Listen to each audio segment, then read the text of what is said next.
I'm lucky to be joined by David Hill, Technology Manager, Head of Service for Morrisons. Thank you for joining me. No problem at all. Okay, now I'm sure people here in the UK are familiar with Morrisons, but maybe as the place that they buy their groceries. But tell us about the company. How many stores, how many employees, its history? Yeah, sure. Look, Morrisons is a great story, right? We started as a market stall, over 100 years ago in Bradford. Over the last century, we've been building up the number of stores we've got. We have 500 supermarkets. And then in the last probably 4 or 5 years, we've been focusing on convenience as well. And we've got another 1,500 convenience stores. So we've got 2,000 stores. As well as that, we have a wholesale business, which we've very much been focusing on recently, and online as well. So we kind of cover pretty much all of the channels. So over the years, a lot of adjacent businesses, maybe some acquisitions in there. I think you have a children's clothing line. Yes, yeah. Online food delivery. How has Morrisons been able to adapt to all of these changes, these new markets you enter? Yeah, it's an interesting question. I mean, as you say, we've had the clothing business. We've got our own trawler.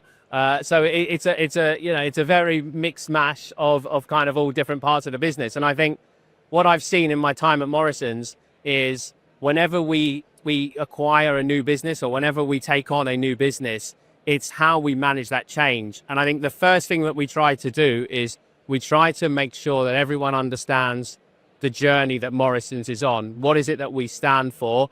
And more importantly, why have we focused on that part of the business? Why have we acquired something? I think when everyone understands the why, it makes it really easy. It makes it easier. It's never easy, but it makes it easier for kind of people to kind of get on board and kind of understand we're doing this for that reason. Got it. Great. Well, I haven't seen so many different varieties of business in a long time. So congratulations on all that. And from a technology point of view, Morris has been undergoing a transformation to the cloud. What drove that initiative, and why did you choose to partner with Oracle in that? Okay, well, look, I've known Oracle since kind of the PeopleSoft days when Oracle acquired PeopleSoft. So we've been working with Oracle for a good number of years now, and I think we're probably like a lot of companies. We had the on-prem solution. So if I think of our HCM, we had that on-prem solution. We sweated it for a number of years. To the point where, every 4 weeks we were kind of crossing our fingers, is the payroll going to run, because we haven't touched it for a while. And we just naturally got to that point where it was time to do something different. I think we had to do something different. And I think the choice at the time to go to the cloud was, to be honest, probably a bit of it was we were sold this dream. But in reality, it was that it's that part where we've been in a world where we've had a solution that has not really been touched, and we've had to use it for a number of years.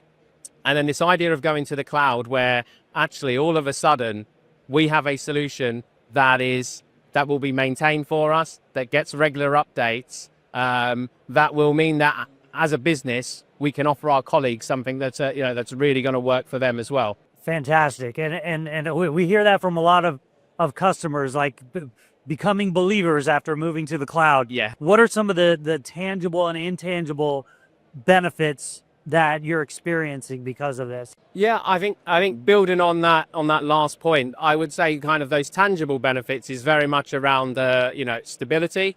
Absolutely. I think knowing that we've got a kind of a bigger support team behind us in Oracle in terms of if we have any issues with the platform. But really, I think the main tangible benefit for us is really having a platform that we can continue to work on. So as our business evolves, the products evolve, and that is great for us. That just means that we can offer our colleagues, or we can do what the business needs, because we know we've got a platform or platforms behind us that really work. And what do you think has changed as a result of this move?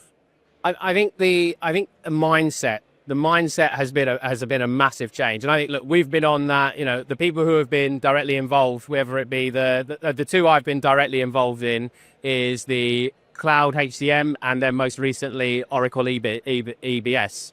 And I think it's that journey of moving to the cloud and understanding what that means. We came into this journey thinking that everything would be, it's great, the cloud's going to be brilliant. But then when you actually get there and you have to give it as much as attention as it gives to you, I think.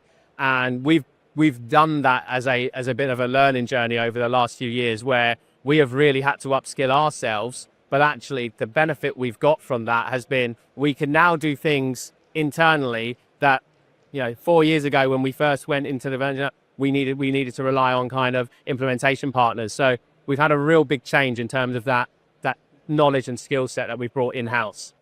Now, one of the things that the cloud ushers in today is AI.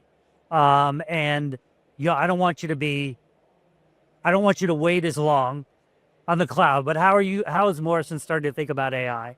I think broadly, you can't have a sentence nowadays without someone saying AI, right? First of all, I think my personal opinion is, I think it's weeding out those, what are the practical use cases versus this will be good because we can do it with AI. What we are seeing in the HR space as an example, so help desk. We are doing a lot of work now where we're starting to understand how AI can help us with our HR help desk. The thing that we're looking at right now is we have a team who do a lot of triaging of the cases. So when someone raises a case with us, comes in, we have a team who triage it first, and then it goes to the right team. Well, we're pretty confident in the not too distant future we'll be able to redeploy those people to do other things because actually the systems will just do that for us. In the EBS suite, we are doing a lot around finance and reporting. There's a lot more that they are waking up to and understanding the power of AI. But again, I think we're still just trying to find our feet and go. It's not like it's a kid in a candy shop. Is probably the way up. So those early examples, those are classic and great and useful cases for AI. Yeah. Hey, thanks for sharing your transformation journey. I may stop by the bakery on my way out to pick some things up. Yeah, some fresh bread. Absolutely. There we go. Yeah.